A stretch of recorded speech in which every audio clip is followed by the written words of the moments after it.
नमस्कार, स्वागत है आपका उत्तराखंड एक्सप्रेस में। मैं हूं आपके साथ गीतिका पंत। देहरादून में पुष्कर धामी कैबिनेट की बैठक हुई जिसमें 30 बड़े फैसले लिए गए। धामी सरकार ने खेल नीति 2021 को मंजूरी दे दी है और खिलाड़ियों को सुविधाएं मिलेंगी और अच्छे प्रदर्शन पर सरकारी नौकरी भी मिलेगी। राज्य की मेगा इंडस्ट्रियल इन्वेस्टमेंट पॉलिसी को भी मंजूरी दे दी गई है और 31 मार्च 2025 तक के उद्योग नीति लागू रहेगी, जिसमें नए उद्योग लगाने वालों को फायदा होगा, साथ ही इंडस्ट्री एक्सपेंशन पर भी फायदा मिलेगा। वहीं बद्रीनाथ मास्टर प्लान पर भी निजी भूमि पर दोगुना भुगतान दिया जाएगा और घर के बदले घर दिया जाएगा। बद्रीनाथ में 83 करोड़ का मुआवजा दिया जाएगा। वहीं गैरसैंण सत्र की तारीख पर अभी फैसला नहीं हो पाया है।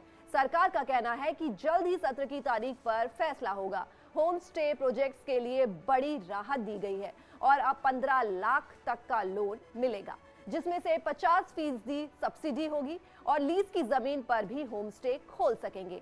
वहीं स्कूलों में काम करने वाली भोजन माता के मानदेय को 2000 से बढ़ाकर 3000 कर दिया गया है। आज की नई खेल नीति को प्रख्यापित करने का निर्णय, जिसमें बहुत से इंसेंटिव्स 8 वर्ष से 13 साल के बच्चों को जिसके अंदर प्रतिभा हो उसको लगातार किस तरह भविष्य में एक खिलाड़ी के रूप में हम लोग स्थापित कर सके, उसका प्राविधान।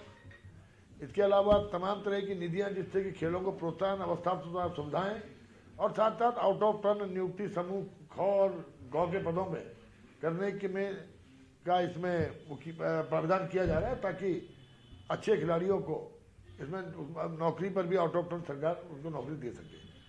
दूसरा, भोजन माताएं जिनका 2000 रुपये तनख्वाह मिला करती थी उसको बढ़ा करके 3000 रुपये करने का निर्णय माननीय कैबिनेट के द्वारा लिया गया। उत्तराखंड खेल नीति को मंजूरी मिलने पर खेल मंत्री अरविंद पांडे ने सीएम पुष्कर धामी का आभार जताया और कहा कि राज्य की प्रतिभाओं को निखारा जाएगा। आयु वर्ग के हिसाब से हर जिले से खिलाड़ियों का चयन करके उन्हें मौके दिए जाएंगे। 8 वर्ष से 14 वर्ष के बच्चे बच्चियों को 3900 बच्चियों को हम तराशेंगे और इनको लगभग 1500 रुपये प्रति माह स्कॉलरशिप दी जाएगी। साथ ही 14 वर्ष से लेके 23 वर्ष तक के बच्चों को प्रत्येक जिले में 200 बच्चे यानी 100 बालक 100 बालिका यानी 2600 बच्चों को 14 वर्ष की एज से लेकर 23 वर्ष के बच्चों को तलाशेंगे। देहरादून में मंगलवार को बीजेपी के मैनिफेस्टो कमेटी की पहली बैठक हुई है। कमेटी के प्रमुख सांसद रमेश पोखरियाल निशंक के घर पर यह मीटिंग हुई, जिसमें सांसद नरेश बंसल, मंत्री सुबोध उनियाल, मंत्री बिशन सिंह चुफाल शामिल हुए। माना जा रहा है कि इस बार बीजेपी के मैनिफेस्टो में कई नए मुद्दे शामिल हो सकते हैं।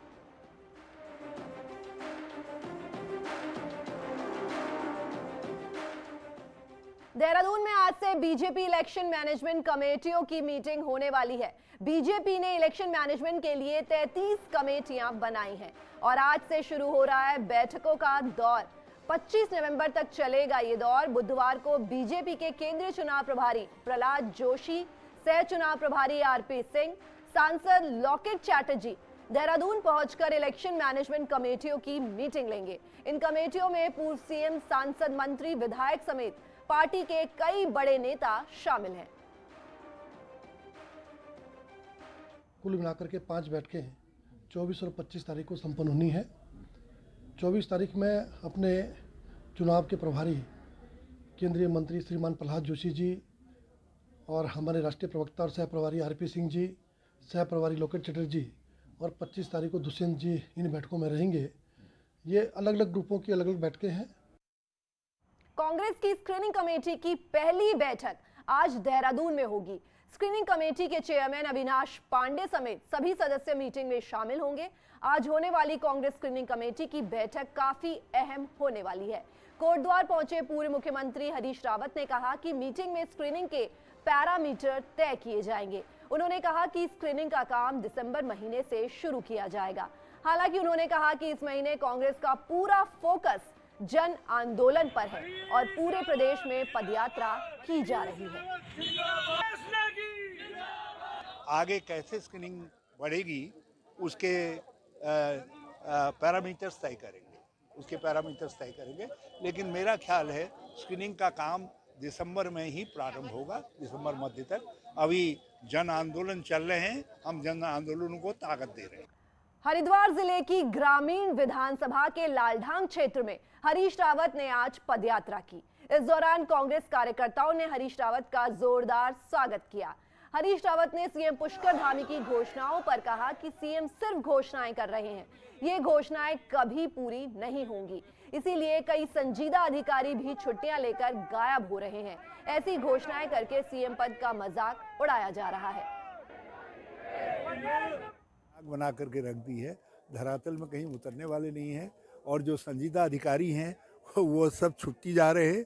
इसलिए जा रहे हैं, वो जानते हैं कि जो हमसे गलत घोषणाएं करवाई जा रही हैं, जो अगली सरकार आएगी वो जवाब तलब करेगी, कहेगी वह पैसा कहाँ था, तुमने लाओ बताओ, हमको वित्तीय प्राविधान बताओ।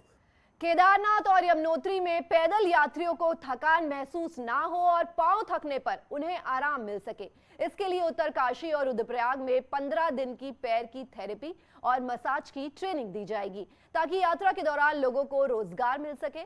मंगलवार को पर्यटन मंत्री सतपाल महाराज के सरकारी घर पर इसका प्रेजेंटेशन दिया गया। महाराज का कहना है कि भारत में फुट मसाज की परंपरा रही है और इसका फायदा देवभूमि में यात्रियों और लोकल लोगों दोनों को होगा। वहीं कांग्रेस का कहना है कि ये काम तब हो रहा है जब 4 धाम यात्रा पूरी हो चुकी है, और पर्यटन मंत्री का ये दावा भी खोखला है, क्योंकि 4.5 साल में पर्यटन में कुछ हुआ ही नहीं।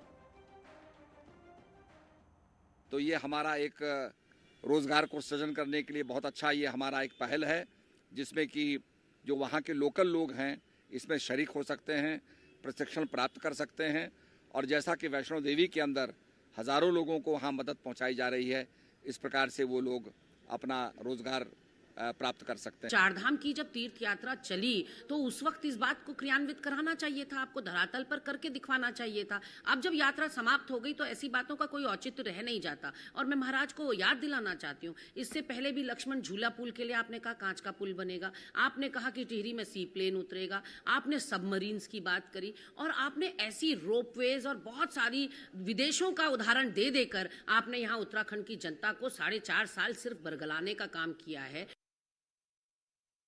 काशीपुर में बीजेपी के प्रबुद्ध सम्मेलन में प्रदेश अध्यक्ष मदन कौशिक पहुंचे। सम्मेलन में काशीपुर के साथ ही रामनगर, जसपुर और बाजपुर के प्रबुद्ध जन मौजूद रहे। मदन कौशिक ने कहा कि पीएम मोदी के नेतृत्व में देश हर क्षेत्र में प्रगति कर रहा है। उन्होंने कहा कि इस तरह के कार्यक्रम होते रहेंगे, जिसमें प्रबुद्ध जनों को बीजेपी की विचारधारा और मुद्दों से अवगत कराया जाएगा। समाज के दिशा को समझने वाले, समाज की राय बनाने वाले ऐसे प्रबुद्ध जन जो समाज को एक परिपक्व रूप में प्रभावित करते हैं, उनके बीच में जाकर पार्टी की रीति नीति, सिद्धांत, पार्टी के विचार, अन्य राजनीतिक दलों से किस प्रकार से हम अलग हैं और किस प्रकार डेवलपमेंट की हमारी सोच है, ये सारी चीज़ें हम उनके बीच में रखकर और 2022 चुनाव के लिए आशीर्वाद मिले। पिथौरागढ़ टनकपुर ऑलवेदर रोड की बदहाली के विरोध में कांग्रेस ने प्रदर्शन किया। कांग्रेस का कहना है कि बारिश में ऑलवेदर रोड में भारी बोल्डर्स और मलबा गिरा था, लेकिन महीनों गुजरने पर भी उसे हटाया नहीं गया है। नतीजा ये है कि आए दिन ऑलवेदर रोड में हादसे हो रहे हैं। गौरतलब है कि 150 किलोमीटर की पिथौरागढ़ टनकपुर ऑलवेदर रोड 2 जिलों की लाइफलाइन है। बारिश में 18-19 जून को यह पूरी तरीके से क्षतिग्रस्त हुआ है। अभी तक कई जगह पर ऐसे रास्ते बने हुए हैं जहां पे कभी भी बड़ा हादसा हो सकता है, लेकिन न सरकार न प्रशासन इसको लेकर कतई लापरवाही बरत रहे हैं।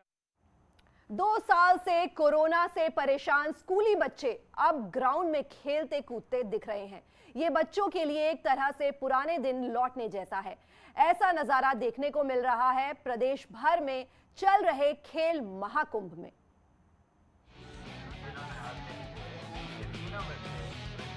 हल्द्वानी के फॉरेस्ट ट्रेनिंग इंस्टीट्यूट के ग्राउंड में दौड़ते खेलते इन बच्चों को देखने के लिए 2 साल का लंबा वक्त लग गया, लेकिन कोरोना का असर कम होते ही एक बार फिर स्कूली बच्चे खेल महाकुंभ के जरिए मैदान में लौट आए। खास बात यह है कि बच्चों का उत्साह बढ़ाने के लिए बड़े भी मैदान में मौजूद हैं। तो मैं उन सभी बच्चों को ढेर सारी शुभकामनाएं और बधाइयां देती हूं और आशा करती हूं कि वो जैसे विकास खंड से चयनित होकर आज जिला स्तरीय खेल प्रतियोगिता आज उनका हो रहा है, वो राष्ट्रीय स्तर पर और नेशनल स्तर पर जाएं।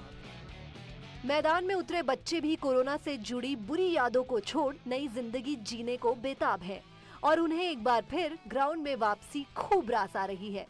कोविड के दौरान तो सब घर ही पे थे, अब ये एथलीट और महाकुंभ सब शुरू हुए हैं तो हमें बहुत अच्छा लग रहा है। सारी प्रतियोगिताएं शुरू हो गई हैं फिर से, तो हमें बहुत अच्छा लग रहा है सब। अब जब स्कूल खुल गए हैं तो अब तो हम प्रोग्राम्स कर रहे हैं। हमारा लास्ट ईयर भी है इस साल हमारा, तो बहुत अच्छा लग रहा है। आगे हमें मौका तो मिलेगा नहीं अपने दोस्तों के साथ ये सारे प्रोग्राम करने का, स्कूल में स्कूल की लाइफ जीने का।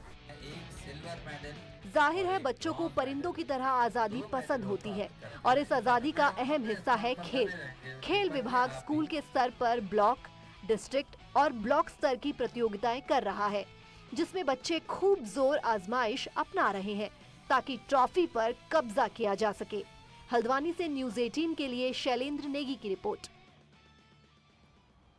बागेश्वर के बीडी पांडे डिग्री कॉलेज को कैंपस का दर्जा मिले काफी समय हो चुका है, लेकिन यहाँ के कैंपस की अव्यवस्थाएं सुधरने का नाम नहीं ले रही हैं।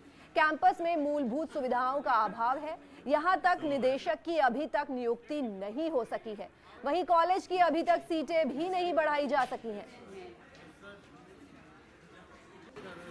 जैसा कि हम लोगों ने इधर पर भी फर्स्ट सेमेस्टर में एडमिशन लिया हुआ है, तो यहाँ पर कुछ जिस हिसाब से कैंपस बन गया, तो कैंपस के अकॉर्डिंग हमें कोई सुविधा नहीं मिल रही, कोई प्रॉफिट नहीं है। फीस भी कैंपस वाली ली जा रही है, ना उस हिसाब से कुछ पाठ्यक्रम है ना कुछ और। बस की घोषणा के बाद यहाँ पर किसी भी प्रकार की सुविधा यहाँ पर मुहैया नहीं कराई गई थी। इस प्रकार हम देख सकते हैं जिस प्रकार का पीजी चलता है वही उसी रूप में पीजीबी भी चल रहा है। भवन परिसंपत्तियों का हस्तांतरण जो हमारा शोभन सिंह जिला विश्वविद्यालय को होना है, उसकी प्रक्रिया गतिमान है और जल्दी ही मुझे उम्मीद है कि ये सारी प्रक्रिया पूरी हो जाएगी और फिर तब उसी तरह से जब पूरा महाविद्यालय विश्वविद्यालय के नियंत्रण में चला जाएगा।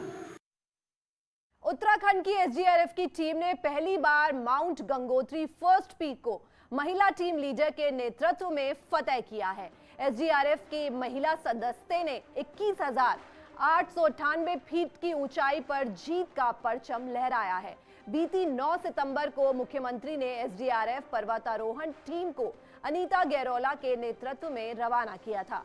17 सदस्यीय टीम ने सभी चुनौतियों को पार करते हुए गंगोत्री फर्स्ट पीक तक पहुंचने में सफलता पाई। वहीं देहरादून पहुंची एसडीआरएफ की इस टीम को पुलिस मुख्यालय में सम्मानित किया गया। टीम को 20,000 रुपए का नगद पुरस्कार और मेडल देने की घोषणा की गई। तो इन सबको हमने 20,000 का नकद इनाम और मेडल्स देने के लिए प्रॉमिस किया है। और इसमें बड़ी बात यह कि पहली बार एक तो महिला टीम लीडर महिला थी इंस्पेक्टर रैंक की, ठीक है, और दूसरा ये कि महिला ने सबमिट भी किया है। स्कॉटलैंड में हुए विश्व जलवायु सम्मेलन स्कॉटलैंड से लौटे स्निग्धा और जन्मेजय का अल्मोड़ा नगरपालिका में स्वागत किया गया। नगरपालिका सहित कई संगठनों ने दोनों भाई बहन का स्वागत किया और नगर के लिए गौरव बताया। दोनों भाई बहन ने सम्मेलन में चुनौतियों सहित अपने अनुभवों को लोगों को सामने रखा। स्निग्धा ने कहा कि जो पॉलिसी बनी है उससे विकास होना चाहिए, ना कि विनाश। इसे सोचने का समय आ गया है। स्कॉटलैंड में विश्व जलवायु सम्मेलन से लौटे हैं ये दोनों भाई बहन। दूसरा जो हमने अपने लिए गोल सेट करे हैं या जो हमारी पॉलिसीज़ हैं भारत के लेवल पे, जो डेवलपमेंटल पॉलिसीज़ हैं, वो भी कहीं ना कहीं उत्तराखंड जैसे राज्य के लिए पर्यावरण के खिलाफ जा रही हैं। तो वो भी एक बहुत दिक्कत वाली बात है और हम सबको ज़रूरत है कि हम दोबारा सोचें कि हमारा जो उत्तराखंड का विकास है वो विकास ही कैसे हो और विनाश में ना बदले। तो उसके लिए क्या पॉलिसीज़ होनी चाहिए वो भी सोचने की ज़रूरत है। और यहाँ रुक रहे एक छोटे से ब्रेक के लिए, जल्द लौट रहे हैं।